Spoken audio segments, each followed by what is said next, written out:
Querido amigo, querida amiga, aproveite o momento e se inscreva no nosso canal agora mesmo. Não se esqueça de deixar o seu like e o seu comentário. Que bom estarmos juntos mais uma vez aqui na casa do Senhor, para avançarmos com o nosso tema que começamos essa manhã sobre Espírito Santo, Deus desconhecido. Quem se lembra qual o capítulo de Atos que nós lemos primeiro hoje?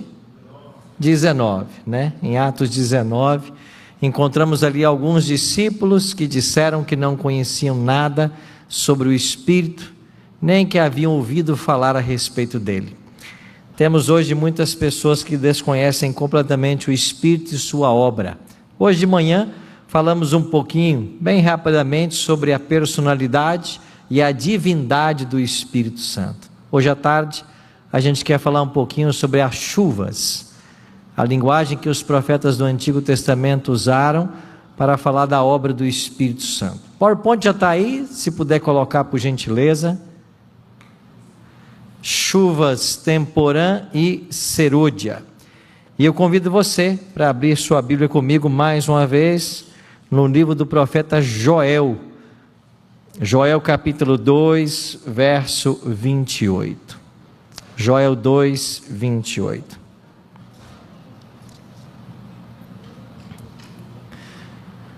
Antes, porém, de lermos o texto sagrado, vamos orar mais uma vez? Se puder, fecha teus olhos comigo. Amantíssimo Deus e bom Pai, muito obrigado, Senhor, pela oportunidade de estarmos em Tua casa mais uma vez na tarde desse sábado. Obrigado, Senhor, porque temos a Tua palavra em nossas mãos e podemos estudá-la. Que o Teu bom e Santo Espírito ilumine nossa mente, nos levando à compreensão das verdades da Bíblia, e que esse mesmo Espírito também atue em nosso coração, nos levando à aceitação da Tua vontade para a nossa vida. Pedimos isso em nome de Jesus. Amém. Joel capítulo 2, verso 28, nós lemos: e acontecerá depois que derramarei o meu Espírito sobre toda a carne. Vossos filhos e vossas filhas profetizarão, vossos velhos sonharão, e vossos jovens terão visões. A promessa do Espírito já aparecia lá no Antigo Testamento. Deus sempre teve o desejo de habitar com seu povo, e Ele faria isso de uma forma mais íntima através do Espírito. Agora olha para o verso 23, Joel 2, 23. Alegrai-vos, pois, filhos de Sião, regozijai-vos no Senhor vosso Deus, porque Ele vos dará em justa medida, o quê? A chuva, e fará descer como outrora, que chuvas? Chuva temporã e chuva serôdia. Algumas Bíblias usam a expressão primeiras e últimas chuvas. Deus daria o seu Espírito, e o profeta, iluminado ou inspirado pelo Espírito Santo, diz que essa obra do Espírito Santo seria como as chuvas, temporã e serôdia. Para nós hoje, a gente tem pouco contato talvez com as chuvas, mas as pessoas que viviam na Palestina no tempo dos profetas, eles sabiam exatamente do que se tratava, porque eles dependiam da chuva para a sua sobrevivência. Nós também dependemos, mas a gente vai a um supermercado e compra lá o arroz e o feijão e o problema está resolvido. Para eles não. Eles tinham que ter a chuva para lançar a semente, para que o grão maturasse, para a colheita, para então ter a sobrevivência. Estas chuvas caíam normalmente na Palestina. Entre os meses de outubro e novembro, caía a chuva temporã. E quando esta chuva temporã caía, era o momento da semente ser lançada ao solo. Então esta chuva molhava a terra para que a semente fosse lançada. E a semente então germinava. Quando chegava nos meses de março, abril, caía a segunda chuva, a chuva serôdia. E esta chuva vinha para dar forças à planta, para que ela maturasse e fosse possível a colheita. Então uma chuva vinha para a semeadura e outra chuva vinha para a colheita. Muitas vezes eles lançavam o grão com a terra ainda seca, na certeza de que as chuvas viriam. E quando vinha a chuva serôdia, então o grão ganhava força, maturava e vinha a colheita. É interessante perceber que a Bíblia tem várias analogias, usando a colheita para falar da volta de Jesus. Você tem, por exemplo, a parábola do trigo e do joio. O que é o recolher o trigo no celeiro? É levar os salvos para o céu. O que é separar o joio para ser queimado? O joio representa os ímpios, que finalmente serão queimados. Então essas analogias, elas estão presentes em toda a Bíblia, falando a respeito da volta de Jesus como uma colheita. A pergunta agora é, quando é que se cumpriu esta promessa do profeta Joel, das chuvas serem derramadas? Eu queria, antes de responder essa pergunta, fazer uma breve análise com você nessas festas celebradas por Israel. O povo de Israel era um povo festeiro. Eles celebravam 7 festas ao longo do ano. Um outro detalhe, se nós contarmos as festas religiosas e os sábados, o povo passava por ano 91 dias no santuário. Já pensou? 91 dias por ano, eles passavam no santuário, no tabernáculo, depois no templo, em celebrações. E eles celebravam 7 festas ao longo do ano, 4 delas na primavera e 3 festas no outono. Você sabe, a festa da Páscoa era a primeira, concomitante com a Páscoa tinha a festa dos pães asmos, também a festa das primícias, depois vinha a festa do Pentecostes, e quando chegava o outono, você tinha as festas das trombetas, expiação e tabernáculos. Então 7 eram as festas que eles celebravam. Agora um outro detalhe, das 7 festas que Israel celebrava, 5 delas tinham uma data fixa no calendário. Por exemplo, a Páscoa, que dia era celebrada a Páscoa? Quem se lembra? Dia 14 do primeiro mês, de Abib ou Nissan. Então você tinha ali o dia de se matar o cordeiro. Todas as festas, elas apontavam para o ministério de Cristo. E há um paralelo extraordinário. Esse aqui é um tema que daria uma semana de oração. Cada dia você estudar uma festa e a aplicação dela no ministério de Cristo. Por exemplo, a Páscoa. A Páscoa não era celebrada num dia só, porque tinha o dia de separar o cordeiro, tinha o dia de matar o cordeiro e tinha o dia de comer a carne do cordeiro. O cordeiro deveria ser separado no primeiro dia, no 10º dia do primeiro mês. 10º dia do mês de Abib ou Nissan, cada família separava o cordeiro. 14º dia, mata o cordeiro. 15º dia, come a carne do cordeiro. É assim que eles faziam. E por que a carne era comida no 15º dia? Porque o cordeiro tinha que morrer ao crepúsculo da tarde.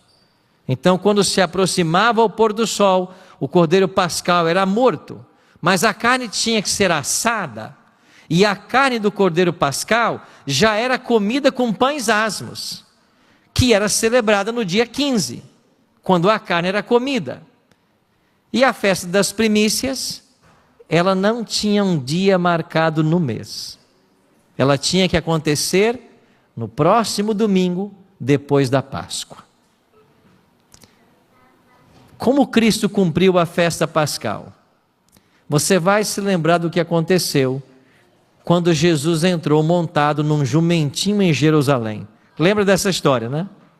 Aí eu pergunto para você, que dia era aquele da semana? Que dia Jesus entrou montado num jumentinho em Jerusalém?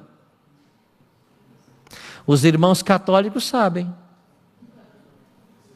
Porque todo ano eles celebram o Domingo de Ramos. Não celebram? Pois foi num domingo que Jesus entrou montado num jumentinho. E a cidade inteira, diz a Bíblia, entrou em alvoroço. Por quê? Porque eles achavam que ele seria coroado rei. E quando eles buscaram a Cristo para ser coroado, o que fez Jesus? Ele desapareceu.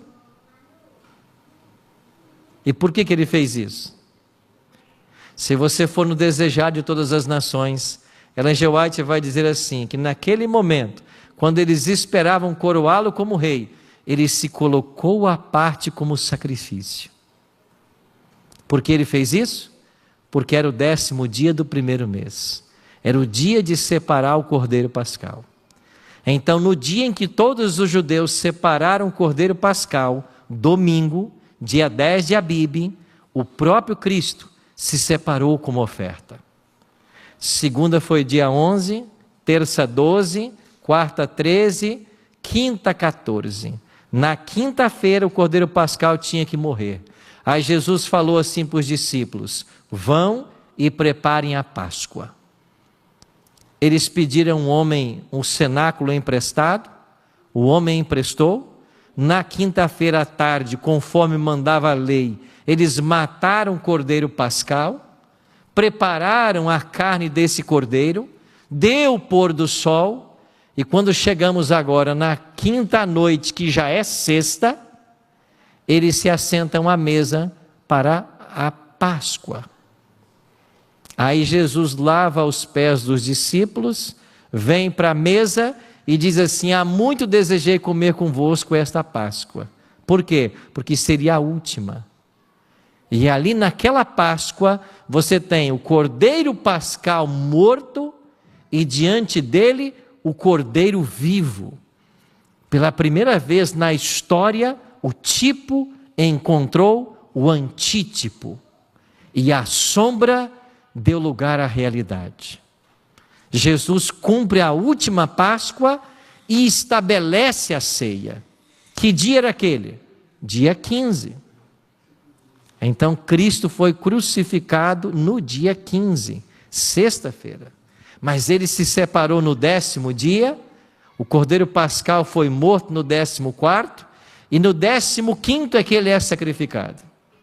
Ellen G. White, como nós cremos, é uma profetisa, né? E se você pega o Desejado de Todas as Nações, em português está assim: no dia em que a Páscoa era celebrada, Cristo deveria ser sacrificado. Só que a Páscoa era celebrada desde o dia 10. Mas no original em inglês não foi isso que ela escreveu. Ellen G. White escreveu assim: no dia em que a Páscoa was eaten, era comida, Cristo deveria ser sacrificado. E a Páscoa não era comida no dia 14, ela era comida no dia 15.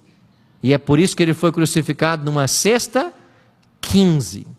Aí você pergunta: pastor, não se perdeu todo o simbolismo então, uma vez que Jesus não morreu na Páscoa? Não. Por que não? Porque Jesus não é o Cordeiro Pascal nesse momento da morte. Jesus é o Cordeiro Pascal na ceia. É por isso que Paulo diz que nós temos que celebrar a ceia não com os asmos das tristezas, porque Cristo, nosso Cordeiro Pascal, foi imolado. Na cruz, Jesus não é Cordeiro Pascal. Na cruz, ele é o maldito de Deus. É por isso que Moisés escreveu, e Paulo replicou em Gálatas 3,13: maldito todo aquele que for pendurado no madeiro. Na cruz, Jesus não é Cordeiro Pascal. Ele é maldito por causa dos nossos pecados. Ele é Cordeiro Pascal na ceia. Aí começava a festa dos pães asmos, e no domingo seguinte à Páscoa era das primícias. Então a primeira festa que não tinha data marcada no calendário era a festa das primícias. Ela tinha que ser celebrada no domingo imediato à Páscoa. Se a Páscoa caísse numa segunda, o 14º dia, no próximo domingo seria primícias. Se a Páscoa caísse na quinta, no próximo domingo seria as primícias. Por que só podia ser celebrada no domingo? Porque esta festa apontava para a ressurreição de Jesus. É por isso que a Bíblia diz que ele é primícias dos que dormem. Então Cristo, a morte e ressurreição dele, foi anunciada através das festas. E todo ano, quando o povo celebrava a festa das primícias, a festa apontava, será num domingo que o Senhor ressuscitará.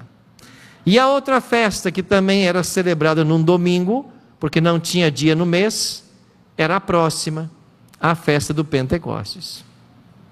Quando é que a festa de Pentecostes ela era celebrada? 50 dias após a Páscoa. Por isso ela também era chamada a festa das semanas. Por quê? Porque quando passava as primícias, eles contavam 7 semanas, o que dá 49 dias. E no dia imediato, a 7ª semana, era a festa do Pentecostes. Isso quer dizer que esta festa sempre caía num domingo. E por que a festa de Pentecostes só era celebrada também no domingo? Porque ela apontava para o que nós acabamos de ler, que o Senhor derramaria o seu Espírito. E agora em Atos capítulo 2, nós temos o cumprimento dessa promessa. Olha o que diz o evangelista Lucas. Ao cumprir-se o dia de quê? Pentecostes. Que dia que era o Pentecostes? Domingo. Cristo havia ressuscitado 7 semanas antes. E passados 50 dias, nós chegamos ao Pentecostes. Estavam todos reunidos no mesmo lugar. De repente veio do céu um som como de um vento impetuoso, encheu toda a casa onde estavam assentados, e apareceram distribuídas entre eles línguas como de fogo, e pousou uma sobre cada um deles. Todos ficaram cheios do Espírito Santo, e passaram a falar em outras línguas, segundo o Espírito lhes concedia que falassem. Irmãos, cada verso da Bíblia contém verdades extraordinárias. Olha esse texto, que riqueza de detalhes. Primeiro, foram distribuídas entre eles. Quem é que distribuiu essas línguas? O Espírito Santo. É atributo do Espírito Santo dar os dons espirituais. E ele distribui cada um, como diz Paulo, segundo lhe apraz. Então hoje, dentro do movimento pentecostal, quando se ensina a doutrina da subsequência, ou seja, quem é batizado com o Espírito Santo tem que falar línguas, essa doutrina ignora o papel do Espírito Santo como distribuidor de dons. Eu nunca posso pretender que na igreja todo mundo tem o mesmo dom. Então, quando o movimento pentecostal e neopentecostal pretende que todo mundo que é batizado tem que falar em línguas, eles estão assumindo uma prerrogativa que é do Espírito Santo. É Ele quem distribui. Segundo, cada um recebeu uma língua.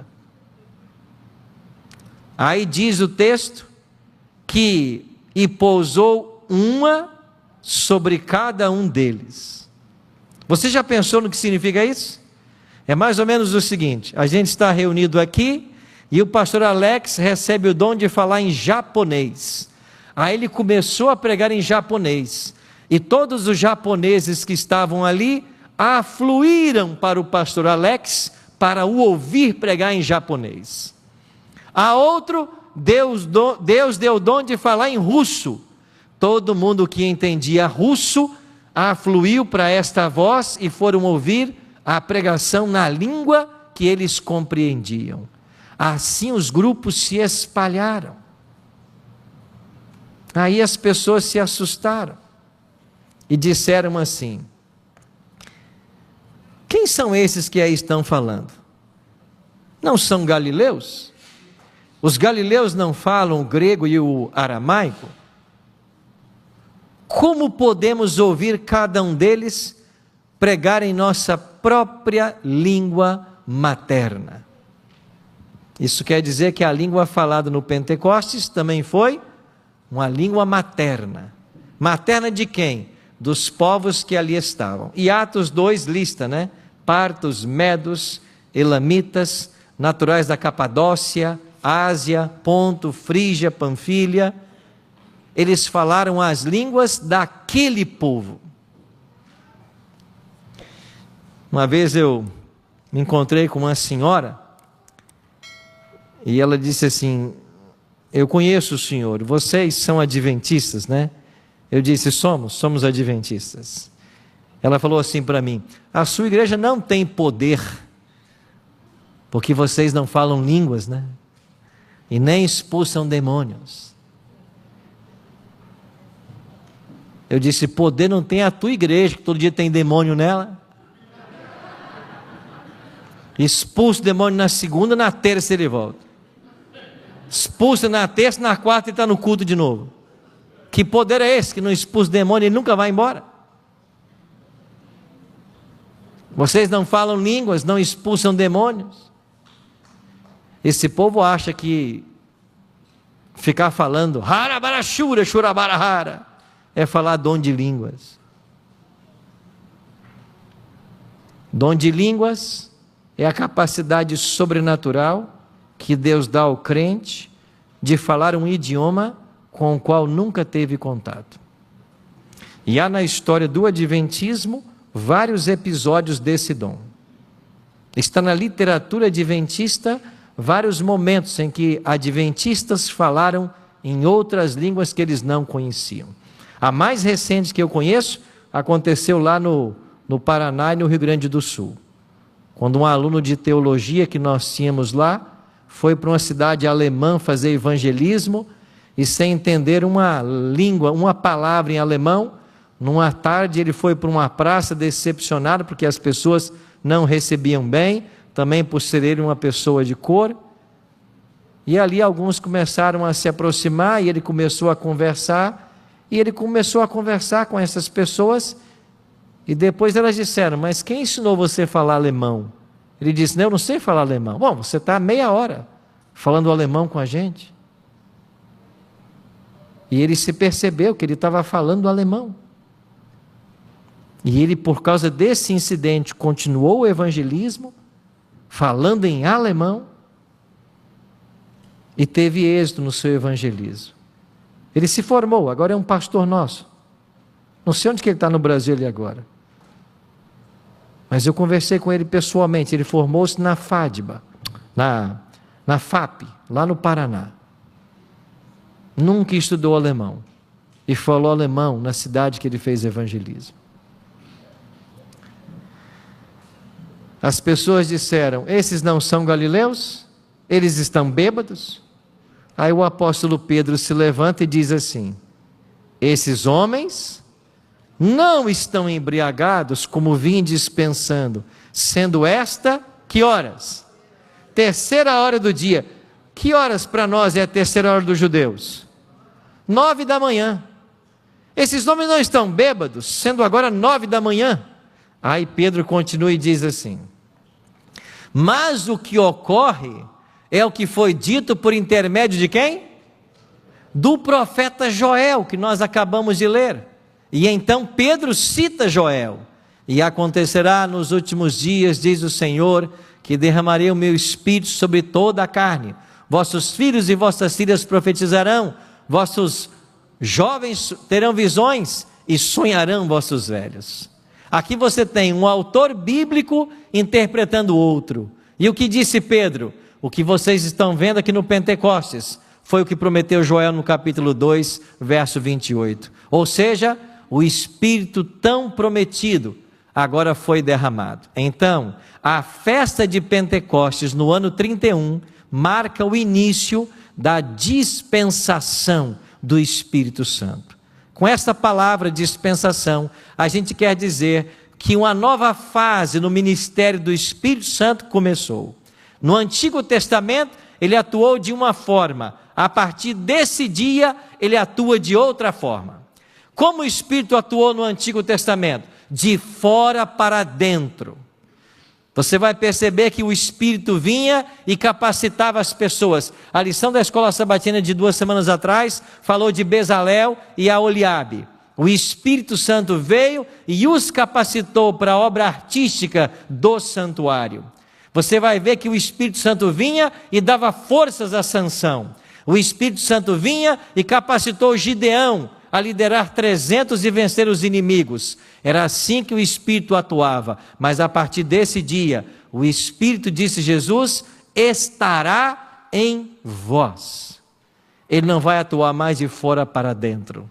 Agora ele vai atuar de dentro para fora. Vocês serão templos do Espírito Santo. Ele vai habitar convosco. As palavras de Cristo foram: convém-vos que eu vá. Será melhor para vocês que eu vá, porque se eu for, o Espírito virá. Então o Espírito só viria se Cristo fosse. Agora abra sua Bíblia comigo num texto extraordinário do Evangelho de João, no capítulo 7. João, capítulo 7. Olha para o verso 39. João 7,39. Isto ele disse a respeito do Espírito, que os que nele crescem haviam de receber, pois o Espírito até aquele momento não tinha o quê? Sido dado. Até aquele momento não tinha sido dado, porque Jesus não havia sido ainda o quê? Glorificado. Amigos, é maravilhoso pensar no plano de Deus. O plano de Deus não falha em nenhum dia, em nenhuma hora. Deus tem uma data marcada para todos os eventos do plano da salvação. Eu até estou escrevendo um livro que se chama A Agenda de Deus. Uma hora ele vai ficar pronto. Deus tem uma agenda. E na agenda divina, todas as datas estão sendo fielmente cumpridas. Agora olha para esse verso. O Espírito não havia sido dado ainda, porque Jesus não havia sido glorificado. Por que é que o Espírito foi dado no Pentecostes? Que horas o Espírito foi dado? Que horas? 9 da manhã. Por que o Espírito Santo foi dado no dia de Pentecostes às 9 da manhã? Se você fizer um cálculo matemático, você vai chegar a essa data de forma extraordinária. Sabe como? Depois que Jesus ressuscita, ele aparece para os discípulos. Lucas vai dizer que ele apareceu para eles e ficou com eles quantos dias? 40. Mas quando é que Jesus apareceu para os discípulos? Que dia? Hã? Que dia? Não? Não? Ele apareceu para os 12 no caminho de Emaús, mas não eram os 12. E ele ficou com eles até que horas? Até o pôr do sol. Lembra que Jesus deu sinal de que passaria? E os discípulos disseram: olha, fica conosco porque já é tarde e o sol sol declina. Aí Jesus entrou para ficar com eles, Jesus ceou com eles, deu o pôr do sol, começou segunda-feira, Jesus se apresentou para os 12 correram até Jerusalém para dar notícia. Então Cristo só apareceu para os discípulos, os 11, na segunda-feira. Os discípulos de Cristo não viram ele no domingo, só o viram na segunda. Aí você começa a contar segunda-feira e conta 40 dias. Foi o tempo que Jesus esteve com eles. Aí depois Jesus ascende aos céus, de forma definitiva. Estamos agora em Atos 1. Aí em Atos 1, quando Jesus está subindo, ele promete: e recebereis o dom do Espírito Santo e sereis minhas testemunhas. Ficai em Jerusalém, até que do alto sejais revestidos de poder. Quantos dias os discípulos oraram no cenáculo? 10. Então você pega os 10 dias que eles oraram, você pega os 40 dias que Jesus passou com eles, vamos chegar no Pentecostes. Só que o sacerdote, para começar o seu ministério, ele passava uma semana em preparação. Jesus aparece na segunda-feira para eles, vai ficar 40 dias, começa uma semana de preparação, que vai culminar com o sábado, e no dia imediato ao sábado, quando chega a festa de Pentecostes, às 9 da manhã o Espírito está sendo dado. Por quê? Porque aquele momento é o momento em que Jesus está sendo entronizado como sacerdote no santuário celestial. Exatamente às 9 da manhã do dia de Pentecostes. É por isso que João está dizendo, eles não haviam recebido o Espírito ainda, porque Jesus não havia sido glorificado. E ele foi ungido no santuário, às 9 da manhã, no dia de Pentecostes. Há um salmo messiânico, onde é dito que o óleo que foi derramado sobre a cabeça de Arão, desce da cabeça para a barba, e da barba desce para a terra. Alguns usam esse salmo messiânico para falar de que o óleo da unção, que ungiu Cristo no santuário celestial, desce à terra em forma de Espírito, ou em forma das línguas de fogo que eles receberam no dia de Pentecostes. Cristo foi ungido como nosso sacerdote, e o Espírito começa aqui na terra o seu novo ministério. Tudo marcado dentro do plano da salvação. Isso quer dizer que a história da igreja cristã, ela se abre e fecha sob a poderosa atuação do Espírito Santo. O que aconteceu em Atos capítulo 2, no dia de Pentecostes? Deus derramou que chuva? A temporã. E o que faria a chuva temporã? Ou o que fazia a chuva temporã na Palestina? Preparava a terra para quê? Para a semeadura. E a semente do Evangelho foi lançada. E só naquele dia, 3.000 pessoas foram batizadas. Mas ali nasceu a igreja cristã. Se você perguntar qual é a data mais provável para o nascimento da igreja cristã, não é a cruz. A data mais provável para o nascimento da igreja cristã é o dia de Pentecostes. Começou a cair a chuva temporã, começou a semeadura. E agora lembra-se de mais um detalhe. Jesus falou assim: eu vou derramar sobre vocês o Espírito Santo, e vocês serão minhas testemunhas em Jerusalém, Judeia, Samaria, até os confins da terra. Mas vamos voltar para Mateus 24. Este evangelho, que diz lá, será o quê? Pregado para testemunho a todas as nações. Então virá o fim. Aí eu pergunto para você, o Espírito foi dado, os discípulos começaram a pregação, o mundo foi evangelizado ou não? Foi ou não?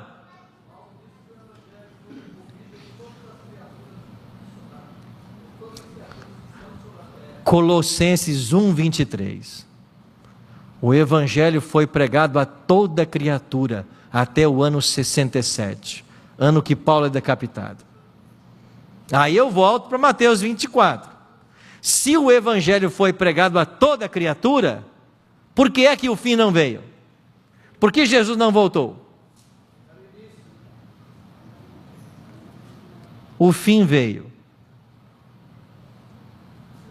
Eu carreguei essa pergunta por muitos anos, mas lendo o Desejar de Todas as Nações, no capítulo No Monte das Oliveiras, eu encontrei a resposta em Ellen G. White. Ellen G. White diz assim: nos dias de Paulo, o Evangelho atingiu o mundo inteiro, e o fim veio. E para aquela geração, o fim foi a destruição de Jerusalém no ano 70. As palavras de Cristo em Mateus 24 têm uma dupla aplicação. O Evangelho foi pregado, Paulo diz isso, e o fim veio. O fim para aquela geração foi a destruição de Jerusalém no ano 70. Agora a profecia tem uma nova aplicação. O Evangelho voltará a ser pregado, e o fim virá mais uma vez. E qual é o fim que nós aguardamos agora? A volta de Jesus. Então o Espírito Santo deu poder aos discípulos e eles evangelizaram o mundo e o fim veio. A história vai se repetir. Quando vier a chuva serôdia, porque a chuva temporã foi o início da semeadura. Agora nós teremos as chuvas da colheita. Então, como o mundo será novamente evangelizado?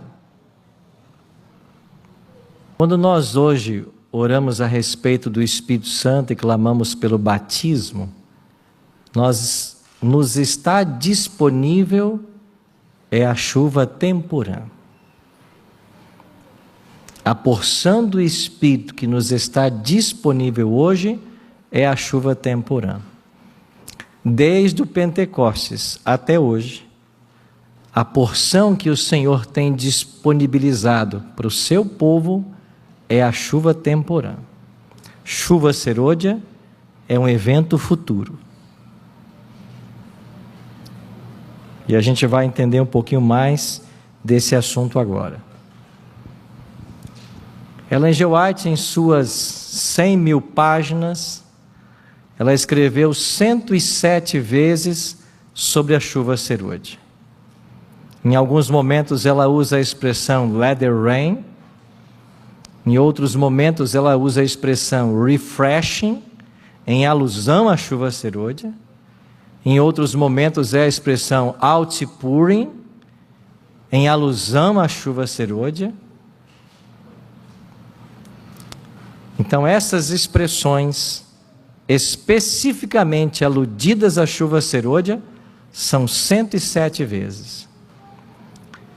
E ao estudar essas 107 vezes que ela fala do tema, nós encontramos em Ellen G. White cerca de 12 condições para o batismo da chuva serôdia.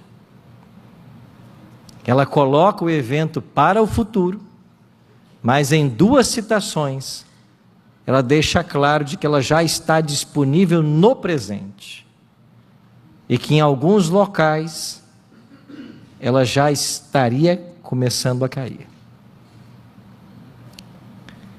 Eu estava na minha sala, na Novo Tempo, alguém ligou, eu atendi o telefone, e alguém disse assim, pastor Arilton, eu disse sim, eu estou entrando em contato com o senhor, que eu e minha família gostaríamos de ser batizados, e a gente queria que o senhor nos batizasse. Eu disse, vocês moram aonde? Nós moramos na Bahia, mas a cidade que nós moramos numa vila, e aqui não tem adventistas. E como vocês conheceram a mensagem adventista? Através da Novo Tempo. E não tem nenhuma igreja na vila? Não, a mais próxima está a 40 quilômetros. E é por isso que a gente está ligando para ver se o senhor pode vir nos batizar. Eu disse, olha, eu não sei se eu tenho agenda para atender, a gente tem tudo marcado com muita antecedência. Mas o senhor e a família querem ser batizados? Sim. Vocês são em quantos? 25.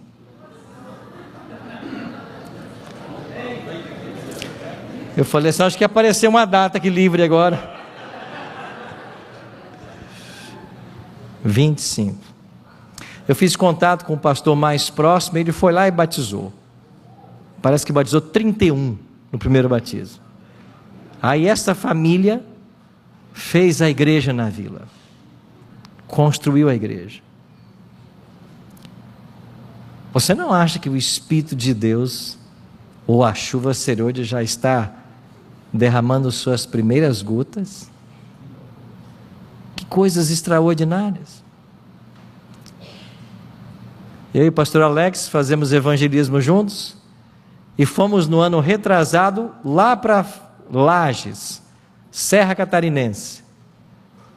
E nós começamos a fazer um evangelismo numa associação dos comerciantes de Lages. Um auditório neutro e que pudesse receber mais pessoas que a nossa igreja.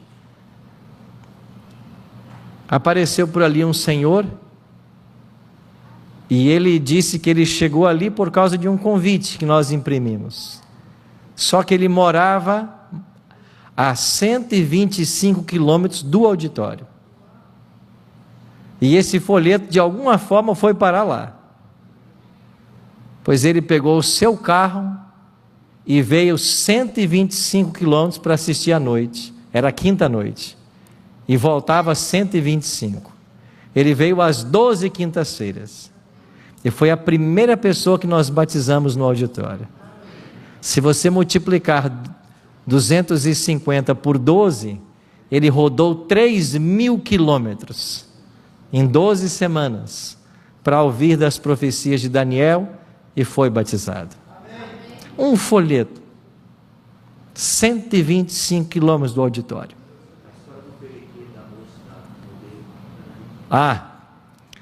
Se eu ficar contando história aqui, a gente vai até às 10, até às 11.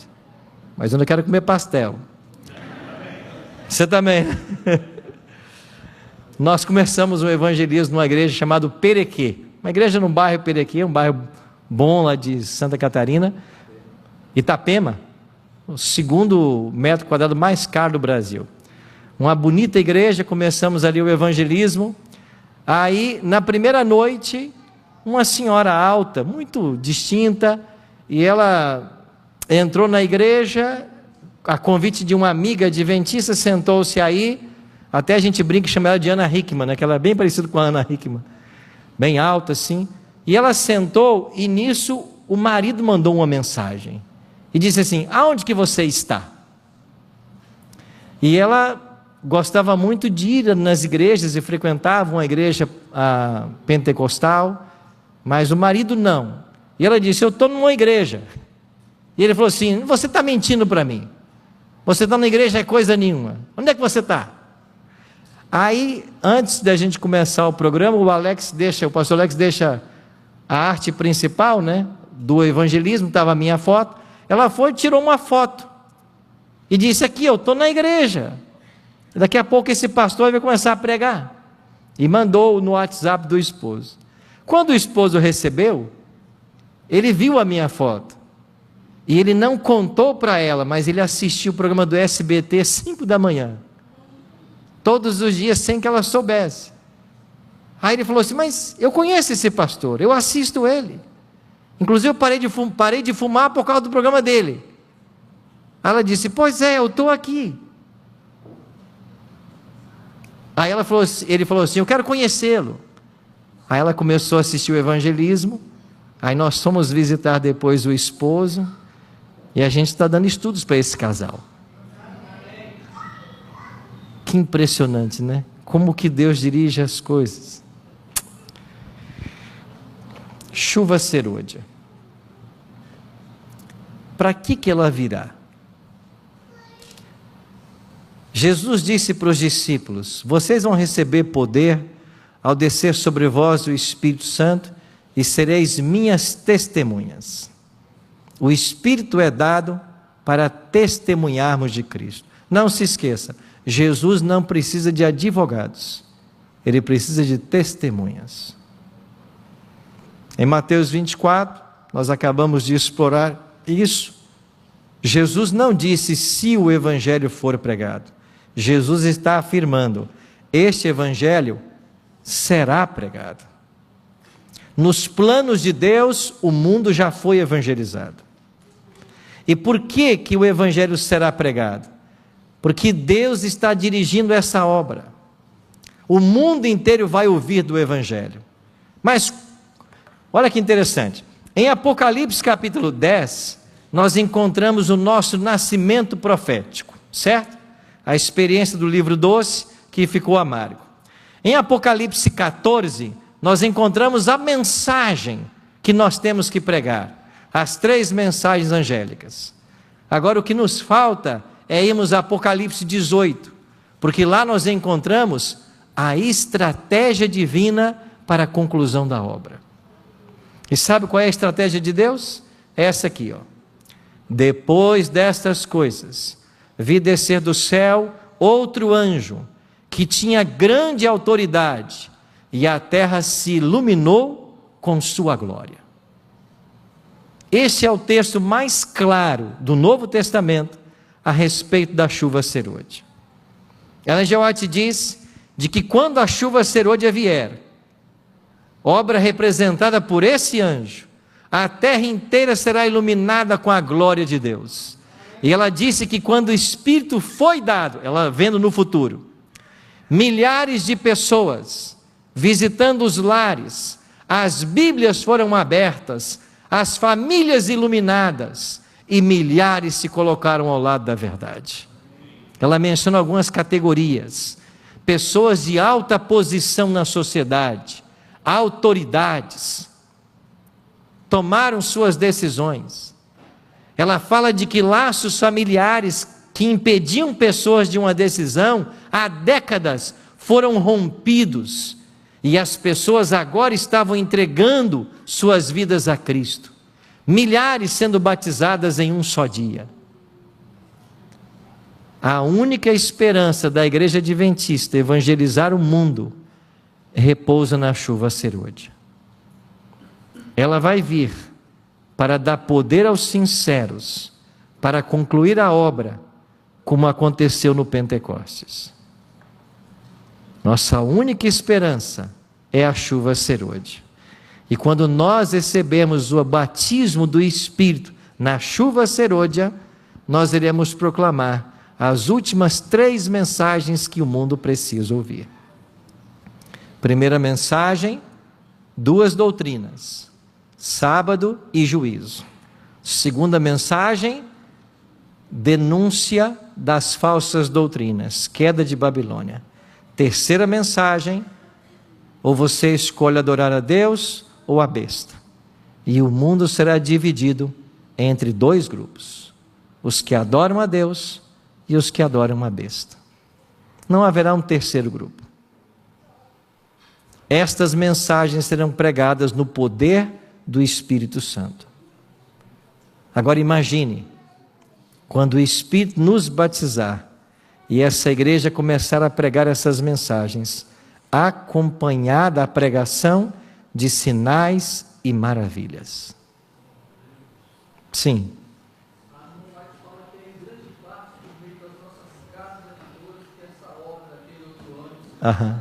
Sim. Milhares virão pelas literaturas que estão espalhadas, que brilharão nas estantes das pessoas que compraram. Amigos, eu busquei encontrar um paralelo e eu achei um texto de Ellen G. White, onde ela fala sobre a intensidade da chuva serôdia. Ela tem alguns textos onde ela diz que a chuva serôdia será maior e mais abundante que a chuva temporã. Ela diz isso várias vezes. Mas tem um texto dela onde ela faz um comparativo. E sabe o que ela escreveu? Ela diz que quando vier a chuva serôdia, ela virá num poder 10 vezes maior do que aquele que assinalou o clamor da meia-noite.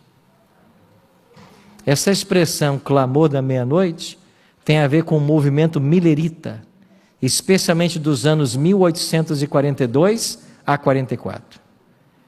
Mas o poder que eles receberam naquele momento para pregar a mensagem da volta de Jesus, Ellen G. White diz que o poder agora da chuva serôdia será 10 vezes superior àquele.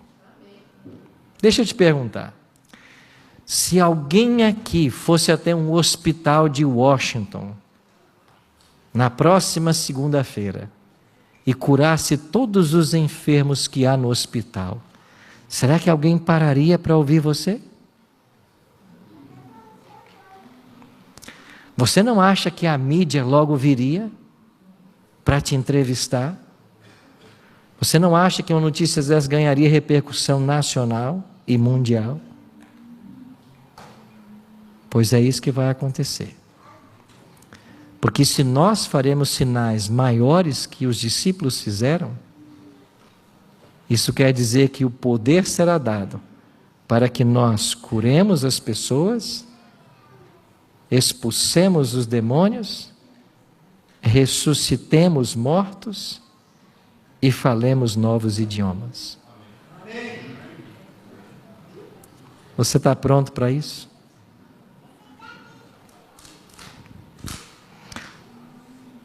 Há alguns anos eu tenho orado por isso. E eu fico pensando o que vai acontecer com a igreja quando nós recebemos esse poder. O que uma única pessoa, cheia do Espírito Santo, será capaz de realizar? Imagine chegar numa cerimônia fúnebre e ressuscitar o morto. Isso vai acontecer. Sinais e maravilhas serão vistos com o povo de Deus, que receberá a chuva serôdia. Por outro lado, sinais e maravilhas seguirão aqueles, ou também estarão com aqueles que seguem Satanás. Porque o diabo também vai atuar com sinais e prodígios da mentira. Em ambos os lados, sinais serão vistos.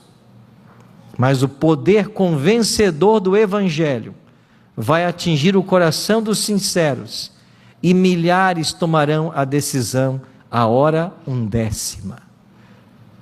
Haverá tantas pessoas se decidindo por Jesus, que eu só encontro um resultado: todos os membros da igreja terão que batizar.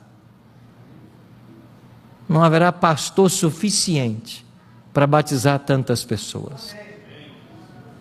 Você vai pregar, as decisões serão tomadas, você vai batizar as pessoas.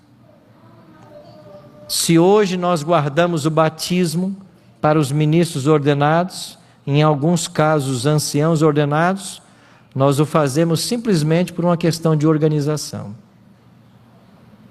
Não há um impedimento bíblico para que isso aconteça, mas o fazemos por uma questão de organização. Mas nesse momento, não haverá pastores suficientes para batizar tantos que tomarão suas decisões. E sabe o que vai acontecer? A chuva serôdia virá e o grão vai maturar. É por isso que, terminada a pregação das 3 mensagens, o que é que continua em Apocalipse 14? As 3 mensagens terminaram no verso 12. Quando chega o verso 14, João escreveu assim: olhei e eis uma nuvem branca, e sentado sobre a nuvem um semelhante a filho de homem. Quem é o filho do homem? Jesus. Tendo na cabeça uma coroa de ouro e na mão o quê? Uma foice afiada. Agora, por que Jesus volta e tem uma foice afiada? Outro anjo saiu do santuário gritando em grande voz, para aquele que se achava sentado sobre a nuvem. O que foi dito para Jesus? Toma a tua foice e ceifa, pois chegou a hora de ceifar, visto que a seara da terra já amadureceu. O que é que provocou a maturação da seara? A chuva serôdia. Não era assim na Palestina? A chuva temporã veio, a semente do evangelho foi lançada. A chuva serôdia virá, a semente germinou e o grão maturou. Agora é a hora da colheita. E o Apocalipse diz que aquele que estava sentado sobre a nuvem passou a sua foice e a terra foi ceifada. O que é a ceifa nesse contexto?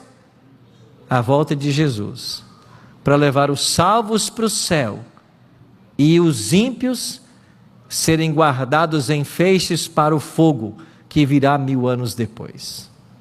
É esta analogia que a Bíblia usa. Aí eu vou uma outra pergunta com você. Cristo só volta quando a seara estiver madura. O que representa a maturação da seara? Representa que tanto os ímpios chegaram no seu limite da paciência divina, quanto os salvos reproduziram o caráter de Jesus.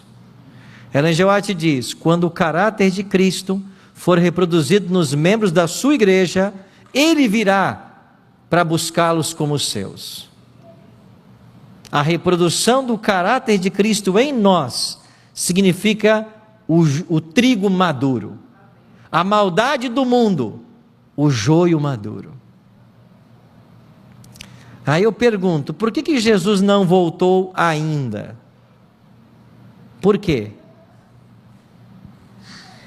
O joio já está maduro? O joio já está maduro?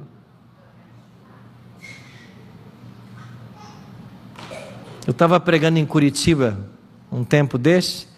À saída da igreja, uma senhora veio e disse: pastor, eu trouxe uma amiga à igreja hoje, o senhor pode orar com ela? Eu disse: posso.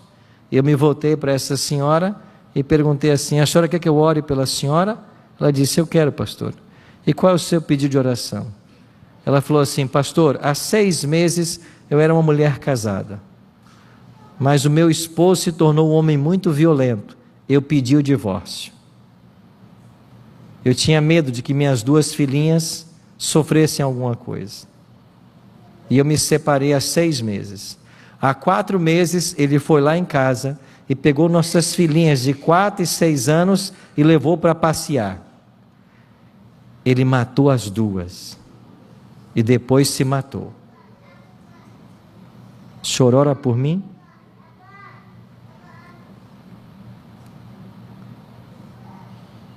Eu fico imaginando quando aquela mulher dormiu a primeira noite na casa dela sem as filhas.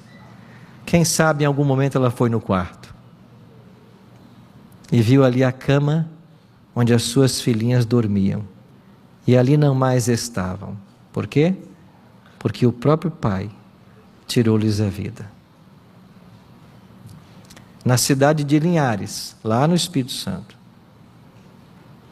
um pastor evangélico estuprou o filho e o coleguinha do filho, de mais ou menos 6 anos de idade. E depois de estuprá-los, colocou fogo na casa com os 2 dentro.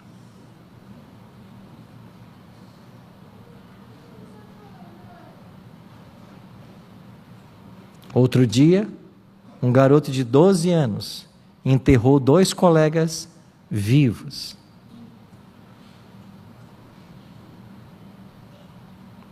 O mal já maturou. Nós nunca vimos tantas atrocidades como estamos vendo agora. O mal já maturou. Por que Jesus não voltou ainda? Porque o bem não maturou. Porque nós não estamos prontos. Pelo mal, Jesus poderia ter voltado. Porque o comparativo que a Bíblia apresenta é Sodoma e Gomorra. Mas nosso mundo já está pior que Sodoma e Gomorra. As pessoas estão transbordando ódio. Se não concordam com o teu discurso, essa semana mataram um.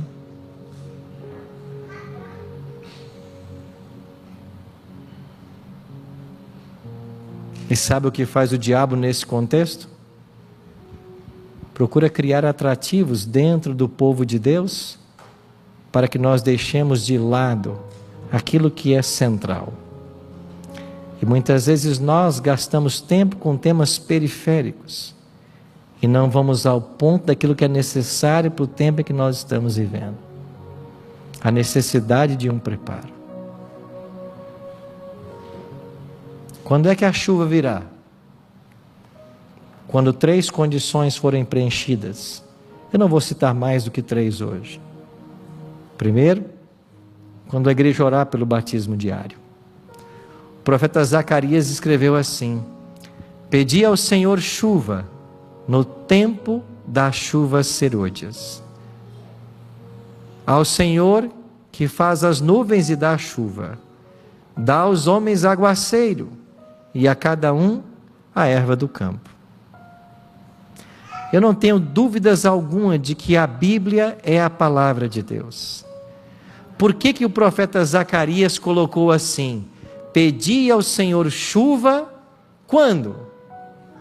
No tempo da chuva serôdia. Ele não falou no tempo da temporã.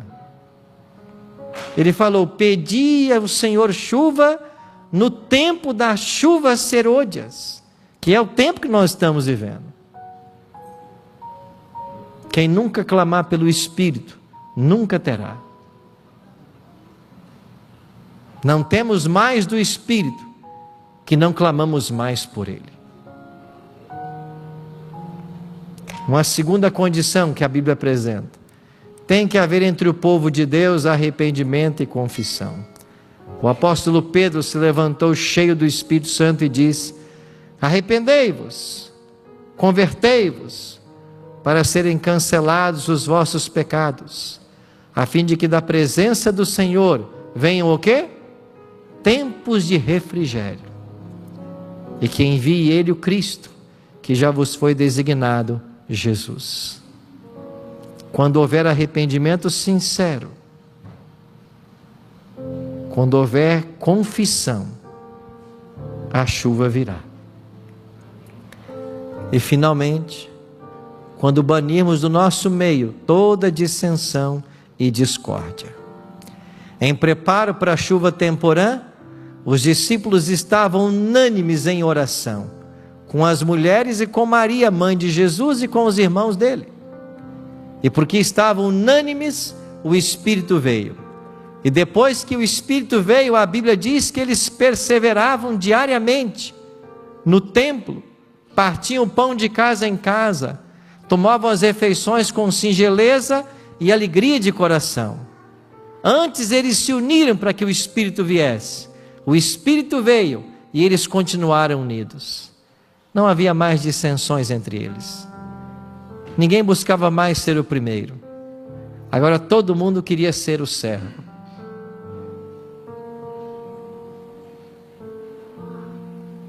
Nós temos que banir do nosso meio toda dissensão. Nós temos que entender que a maior posição nessa igreja é a posição de servo. Eu fui pastor distrital em 3 distritos na minha vida. E uma coisa que eu gostava de fazer muitas vezes era, depois que todo mundo ia embora, eu ficava com o diácono para fecharmos a igreja. E em um distrito, de uma igreja grande, de 800 membros que eu tinha um diácono chamado Pio. E algumas noites eu ficava sozinho com ele, fechando aquela grande igreja. E eu pude dizer para ele algumas vezes, depois que a gente fechava tudo, e lá fora ele montava a sua bicicletinha para ir embora, eu dizia assim: Pio, nós como igreja não temos como pagar você pelo trabalho que você faz, mas é maravilhoso o seu trabalho. Como você cuida da igreja. Eu tive anciãos que trabalhavam o dia inteiro na lavoura e à noite iam dar estudos bíblicos 3 vezes por semana. Pessoas que estavam na igreja para servir. Pessoas que não lutavam por cargo, por posição, mas estavam ali perguntando: o que querem que eu faça? Qual tem sido os guarda-chuvas que têm impedido o derramamento do Espírito em nossa vida? O que é que impede nós de sermos banhados por esse Espírito? Talvez você saiba nessa tarde. Alguma coisa que impede. Talvez você tenha lutado com isso por muito tempo.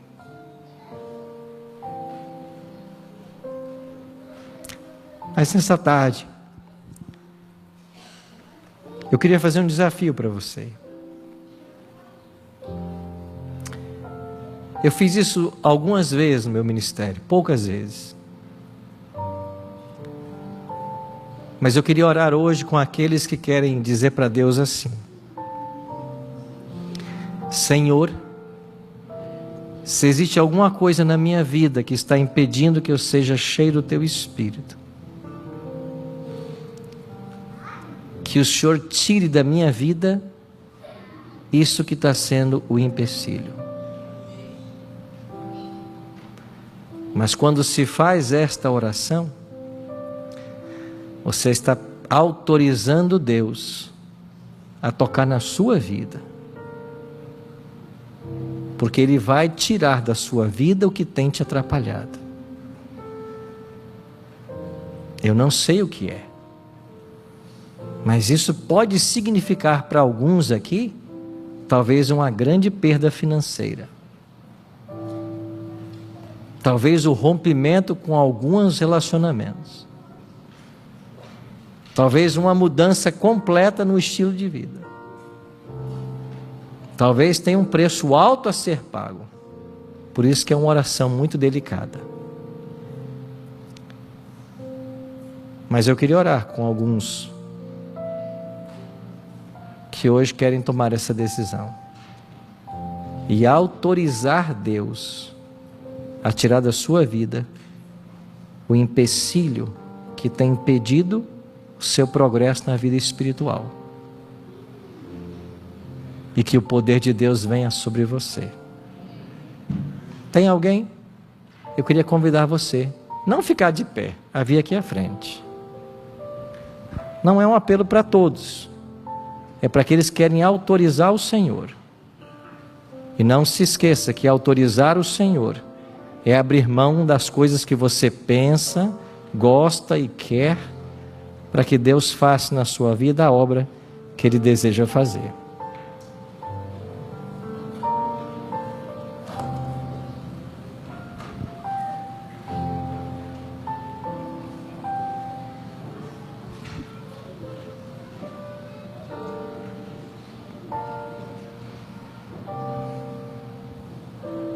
Mais um pouquinho de tempo, aquele que há de vir virá, e não vai tardar.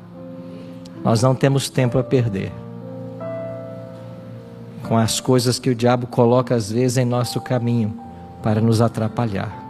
Não temos tempo. A gente não tem tempo para ficar brincando de ser crente.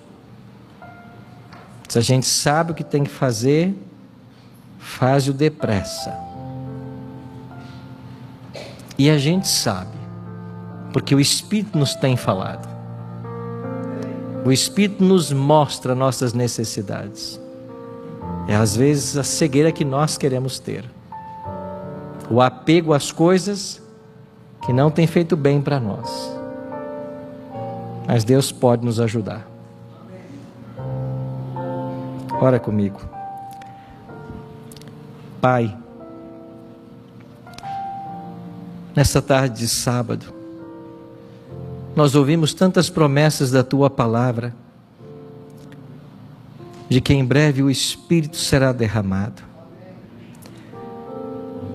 A maior manifestação do Teu poder não está no passado, ela está no futuro. A única esperança de nossa igreja reside em sermos dotados da chuva serôdia para concluir a obra que o Senhor confiou a todos nós. Mas antes de sairmos para evangelizarmos o mundo, nós precisamos, no cenáculo do coração, estarmos humildes para recebermos o Teu Espírito. É desse batismo que nós precisamos. Quando formos batizados por esse Espírito, sinais e maravilhas seguirão aos fiéis. As Tuas verdades especiais para esse tempo serão anunciadas no poder do Espírito. Milhares de corações serão tocados e milhares se converterão à verdade. Um novo Pentecostes nos aguarda e nós queremos fazer parte dele. Por isso, bom Deus, nessa tarde nós estamos suplicando que Tua infinita misericórdia, o Senhor toque em nossas vidas e tire de nós tudo o que nos impede o céu. Tire de nós qualquer coisa, Senhor Deus, que esteja atrapalhando sermos cheios desse Espírito. Nos ajude a entendermos que nós temos um pouco tempo, porque aquele que virá, em breve virá. E nós queremos estar prontos como uma família para Te receber em glória e majestade. Por isso, Pai, mais uma vez que o Teu Espírito cumpra aquilo que o Senhor disse, que Ele viria para nos convencer do pecado. Que o Senhor nos mostre os caminhos errados que por vezes tomamos. Que o Senhor nos mostre a direção que o Senhor deseja para a nossa vida. e que o Senhor não permita que as luzes desse mundo ofusquem o brilho da tua glória, nos tirem da caminhada, mas nos ajuda, Pai. Aqui estamos como vasos, dispostos a sermos cheios do teu Espírito, não para nosso benefício, mas para o benefício daqueles que estão ao nosso redor. Por isso, Pai, batiza a tua igreja. A história dessa igreja começou com o Pentecostes. Ela vai terminar com um novo Pentecostes. E nós queremos fazer parte disso. Encerramos esta oração fazendo o mesmo pedido que um dia o ladrão fez na cruz. Senhor, quando vieres em teu reino, não te esqueças de nenhum de nós. É em nome dele que nós oramos, do nosso amado Jesus, hoje e sempre. Amém.